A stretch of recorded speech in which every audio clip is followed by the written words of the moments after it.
नमस्कार आदाब, आप देख रहे हैं ऑन रिकॉर्ड मेरा महेंद्र।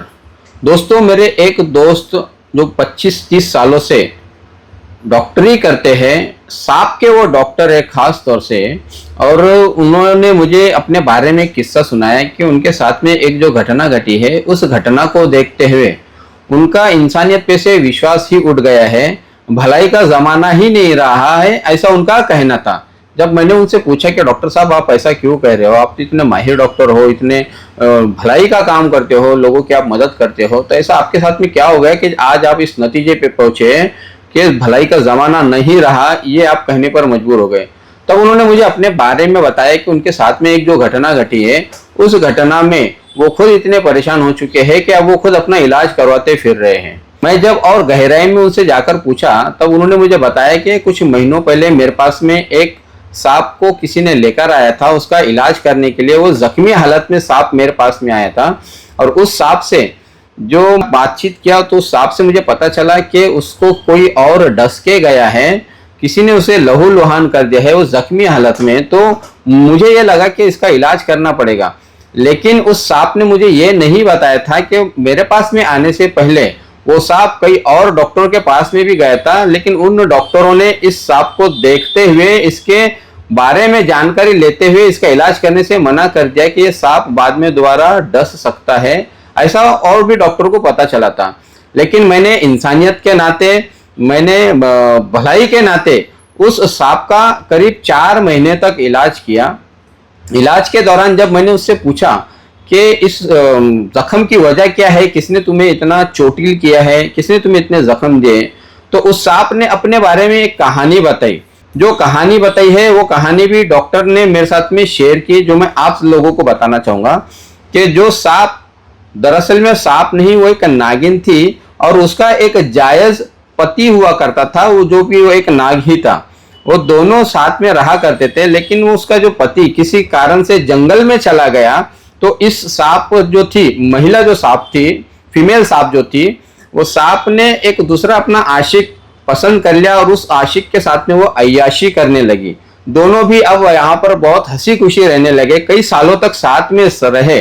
उसके बाद में जब उसका पहला पति आता है और देखता है कि यहाँ पर ये दूसरे सांप के साथ में गुलछर्रे उड़ा रही है, दूसरे सांप के साथ में मजे ले रही है, तब उसके सामने एक कंडीशन रखा कि इसको छोड़ या मुझे छोड़, और अगर इसको छोड़ती है तो इसको पहले तू सबक सिखा कि इसने तेरे साथ में जो भी किया है तो उसके खिलाफ में आवाज उठा।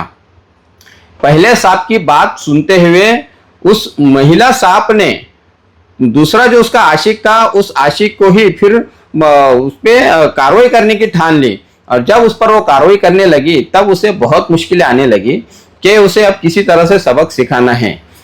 आगे चल के फिर जब वो उसके सामने आया पुराना आशिक, तो उसने उसको चोटिल किया, उसको काफी जख्म दिए, और वही जख्म को भरने के लिए वो महिला डॉक्टर के पास में थी, ऐसा उस डॉक्टर का कहना था।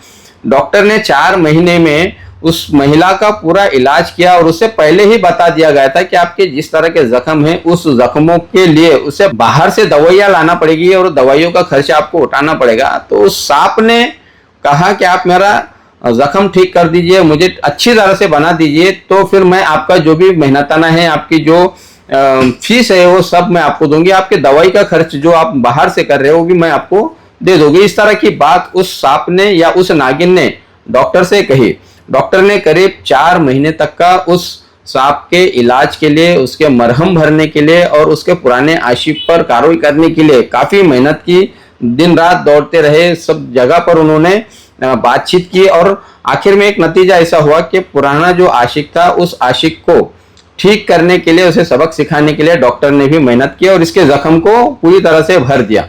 अब पूरी तरह से भरने के बाद में जब डॉक्टर ने उस सांप से अपनी फीस मांगी, अपने दवाई के पैसे मांगे, या उनका जो खर्च हुआ वो पैसे मांगे, तो पलटकर उस सांप ने उसी डॉक्टर को डस दिया, उसे ही जख्मी कर दिया। तो ये उस सांप की फितरत में है कि वो सांप नहीं कि वो नागिन थी, इसीलिए उसने डॉक्टर पर भी हमला किया, उसको जख्मी कर दिया। आज वो डॉक्टर बेचारे परेशान हैं, अपनी फीस तो उन्होंने भूल ही दी है, लेकिन जो जख्म उस नागिन ने डॉक्टर को दी है, वो यही दुखड़ा मेरे को सुना रहे थे।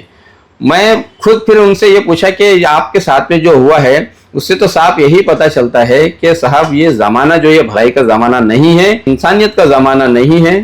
ये वाकई में ये जमाना है, ये मतलब परस्तों का जमाना है। और खास तौर से ऐसे नागिनों से बच के रहने का, ऐसे सांपों से बच के रहने का जमाना है जो मोटे मोटे आंसू बहा के लोगों को पिघालते। आखिर में फिर मैंने डॉक्टर साहब से एक बात जरूर कही कि साहब आपको उस नागिन का जरूर धन्यवाद करना चाहिए कि उसने आपको केवल डसा है जब आपने की फीस मांगी। तो उसने आप पर ये इल्जाम नहीं लगाया है कि डॉक्टर साहब ने मुझे छेड़े, मुझे परेशान किए, मेरे साथ में गलत हरकत करने की कोशिश की। उस नागिन अगर आप पर ये इल्जाम भी लगा देती तो आप क्या करते? आपकी सफाई में आपके पास में क्या सबूत होता डॉक्टर साहब? डॉक्टर साहब ने भी मुझे बताया कि नहीं यार, ये बात तो मेरे बहुत बाद में आई कि वो नागिन मेरे को डसने के दौरान या मेरे को डसने के बाद में भी ये इल्जाम भी लगा सकती थी कि उसने मुझे छुआ है, उसने मुझे गलत नजरों से देखा है, उसने मेरे साथ में गलत हरकत की है, उसने मुझे गलत तरह से अप्रोच करने की कोशिश की है। लेकिन डॉक्टर साहब का मिजाज ऐसा नहीं है। डॉक्टर साहब भले मानुस है, इस शहर के सब जानते हैं। आखिर में मैं यही कहूंगा कि डॉक्टर साहब की जो बात है कि जमाना भलाई का नहीं है, क्या ये सच में जमाना भलाई का है? आप लोगों को क्या लगता है? आप कमेंट बॉक्स में जरूर हमें बताएं। और उस नागिन के बारे में भी जरूर बताएं कि जिसने 4 महीने अपना इलाज करवा के पूरी तरह से ठीक होके उसी डॉक्टर को उसने डसा, जिस डॉक्टर ने उसका इलाज किया, उसका मरहम पट्टी की, उसे दोबारा खड़ा किया। तो ये दोनों में से कौन सही है? क्या वो डॉक्टर सही है या वो नागिन सही है? आप देख रहे हैं कैमरे में नारिक कुरैशी और साबिर शेख के साथ ऑन रिकॉर्ड मेरा भाईंदर। धन्यवाद।